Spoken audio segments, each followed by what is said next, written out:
Bonjour et bienvenue dans cette nouvelle vidéo de tutoriel du programme I2 IBase 8.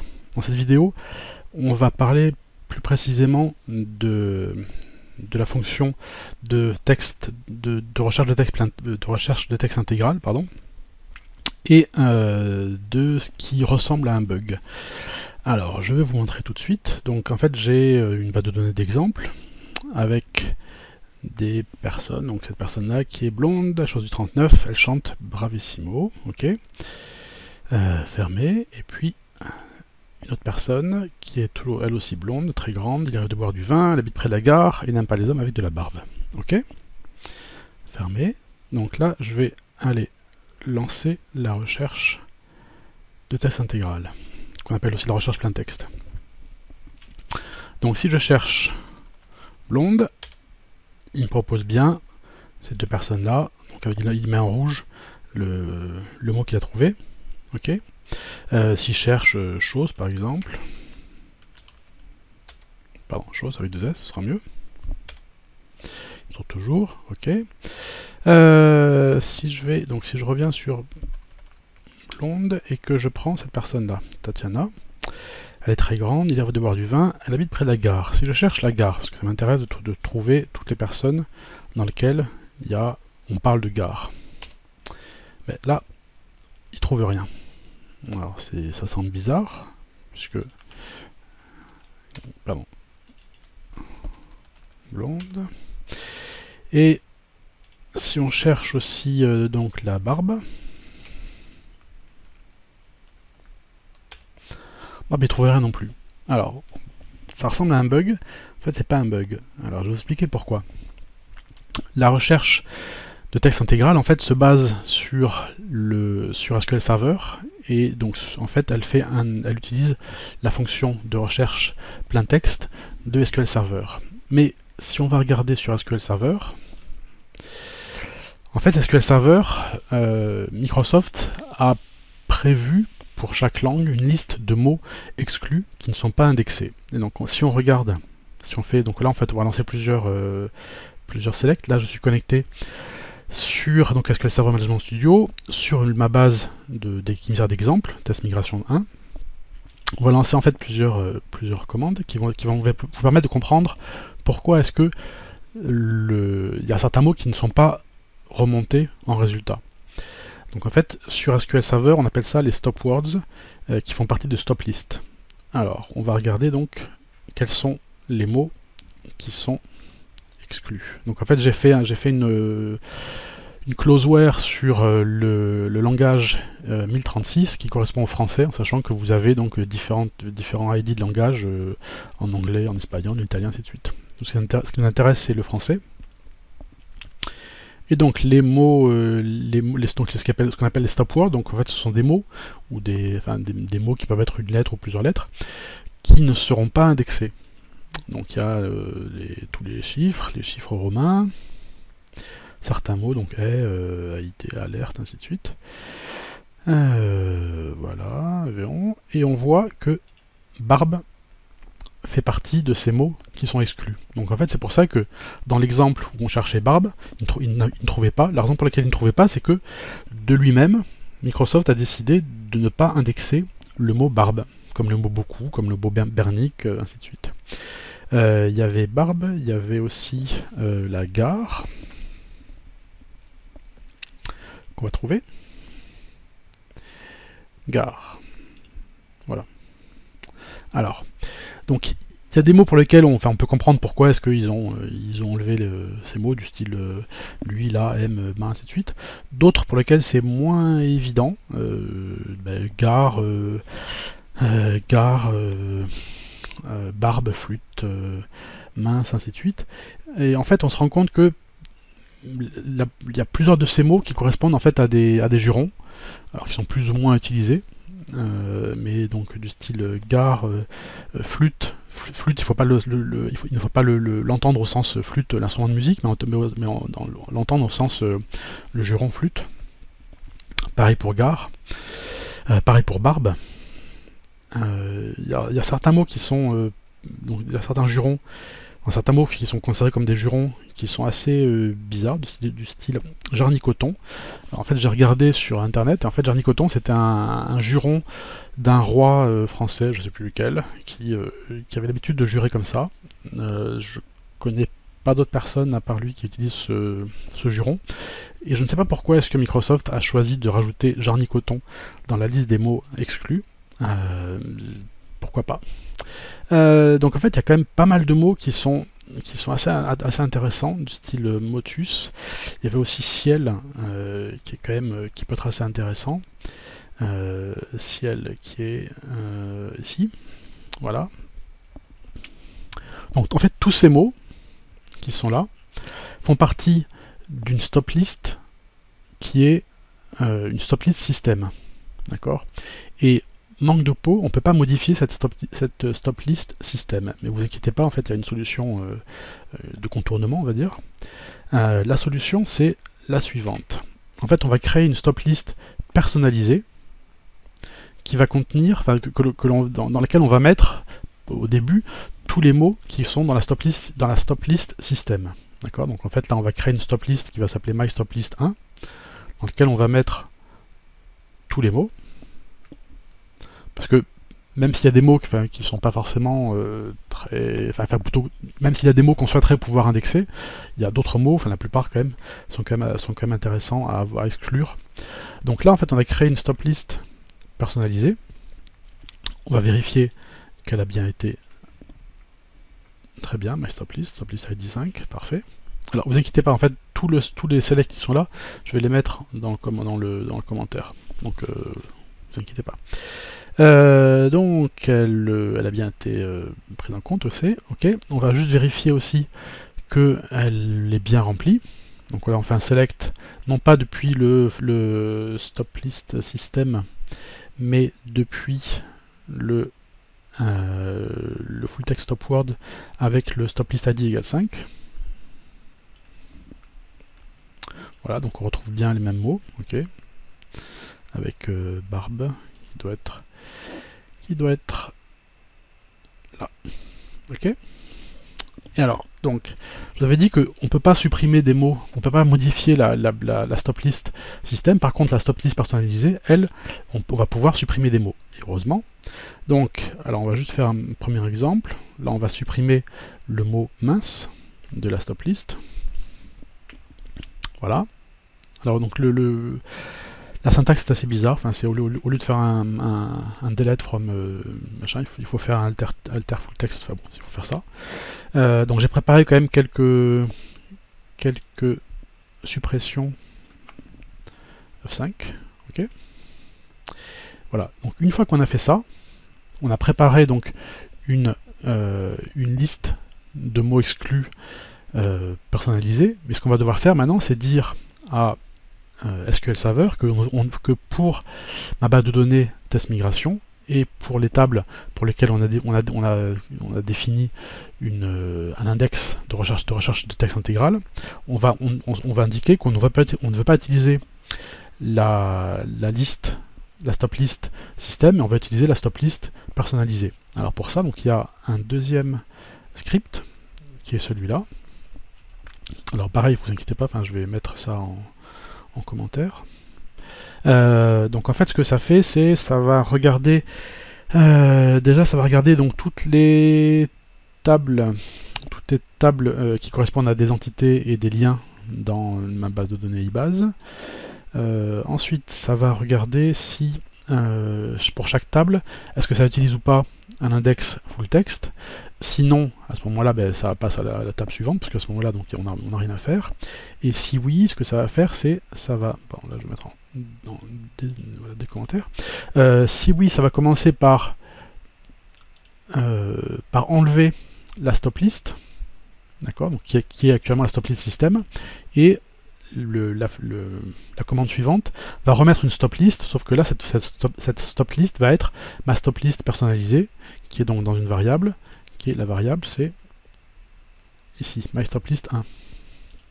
Et ça va faire ça donc pour l'ensemble des tables. Donc c'est une boucle. Exécuter. Ok, très bien. Et donc maintenant, pour vérifier si ça marche déjà dans SQL. On va lancer donc des requêtes. On va regarder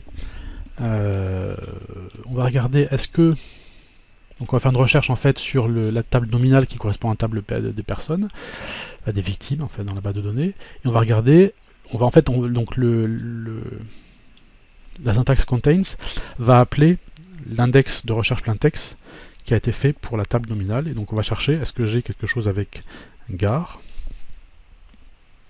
Oui, j'ai bien quelque chose. Ok, on peut chercher avec blonde. Pour vérifier aussi. Ok, c'est parfait. Donc, là, on va pouvoir vérifier. Donc là, j'ai lancé donc ibase utilisateur. Ok, la recherche de texte intégrale.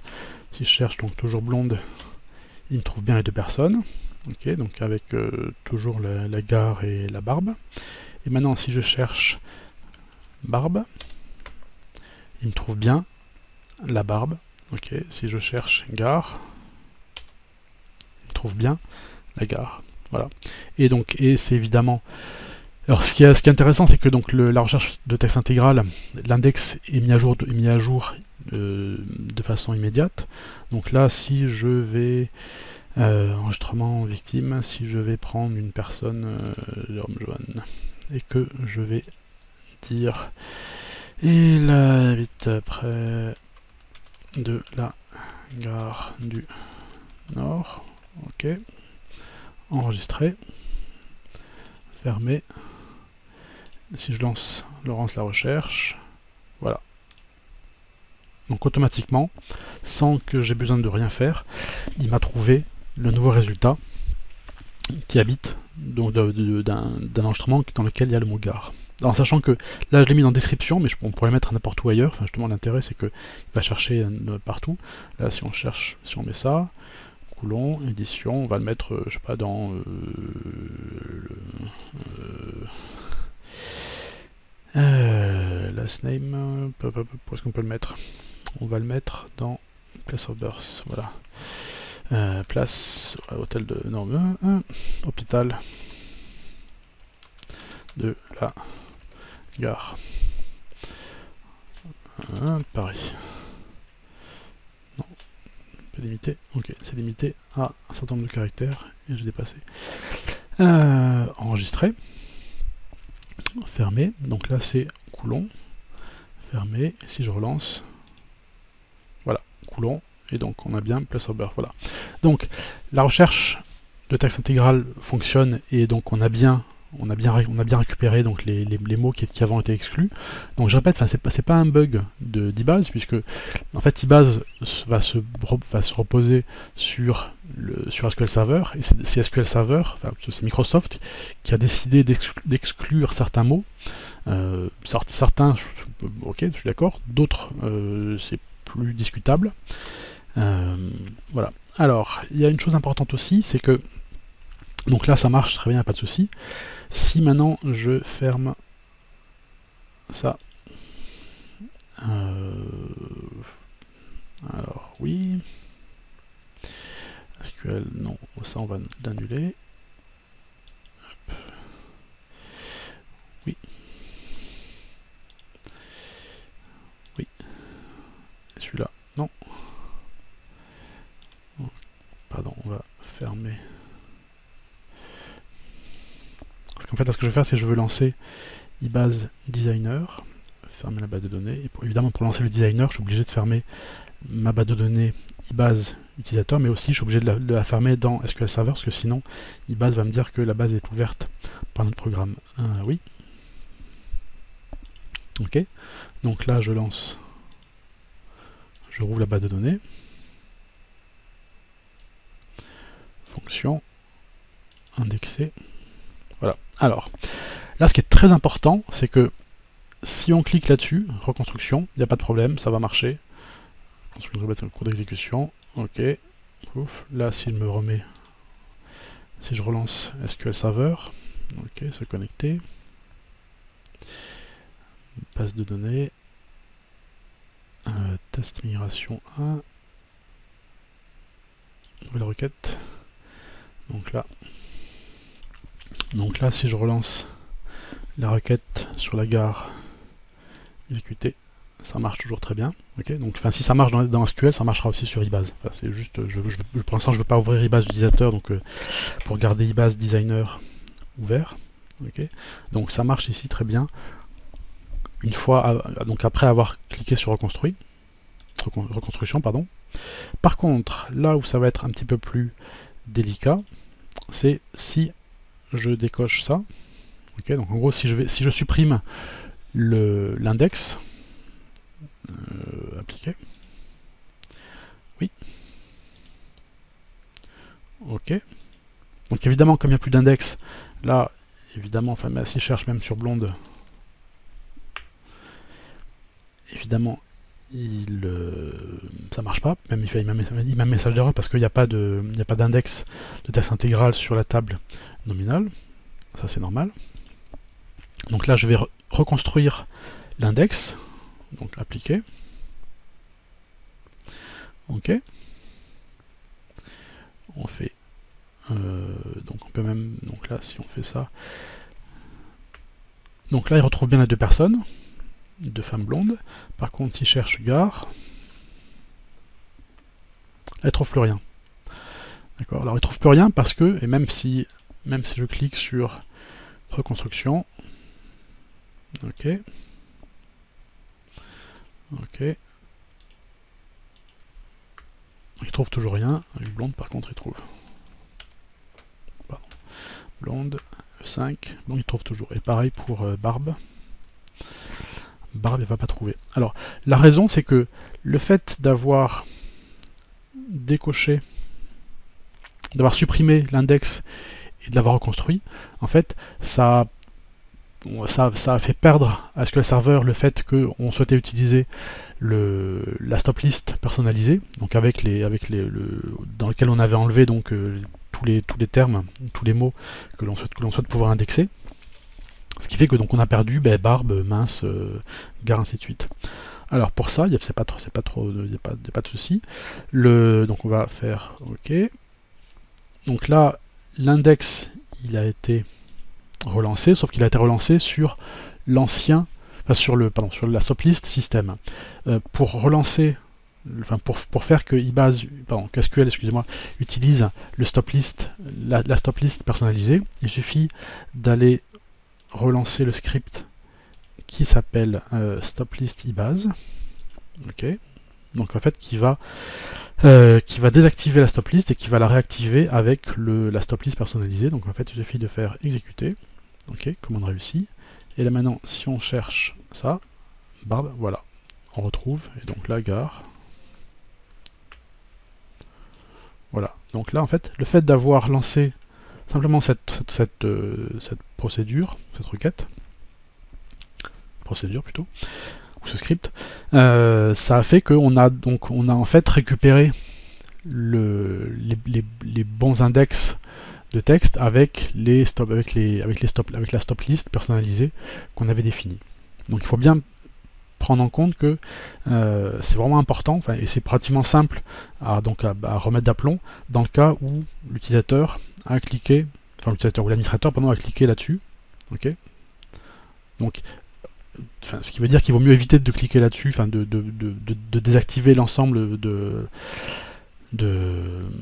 l'ensemble des champs, ce qui fait que donc ça va supprimer l'index pour après le reconstruire, parce que ça oblige après à faire la manipulation dans SQL où on lance le script.